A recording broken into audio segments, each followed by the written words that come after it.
Welcome to the final chapter of our Cold War saga. In Part 1, we saw how it all began. In Part 2, we raced to space and went undercover with the spies. Now, in Part 3, we're taking a global tour of the Cold War's hottest conflicts. Because when superpowers can't fight directly, they outsource. That's right.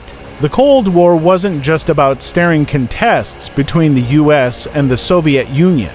Instead of duking it out directly, they backed different sides in conflicts all over the world.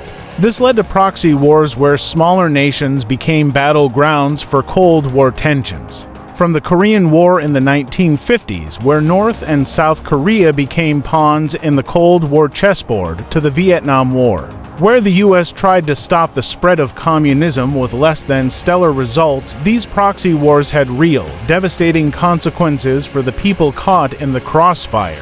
One of the Cold War's biggest proxy wars was the Soviet invasion of Afghanistan in 1979. It was like the Soviet Union's Vietnam, a costly, unwinnable conflict that drained resources and morale. And let's not forget the Cold War Olympics, where the superpowers competed in sports instead of war, sort of. Nothing says Cold War drama like a boycott. But the Cold War wasn't just about politics and war. It influenced every aspect of life, from culture to music to movies. Think of the spy thrillers, nuclear apocalypse movies, and protest songs that defined a generation. The Cold War was everywhere, even in your living room.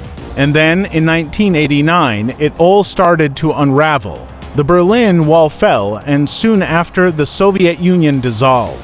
The Cold War was over. Or was it? The world had changed forever, and while the Cold War officially ended, its impact is still felt today. The Cold War was more than just a geopolitical struggle. It was a clash of ideologies, a race for dominance, and a test of humanity's resilience. It shaped the world we live in today, and even though it's over, its legacy lives on. Thanks for joining us on this journey through Cold War Chronicles. Until next time, keep exploring.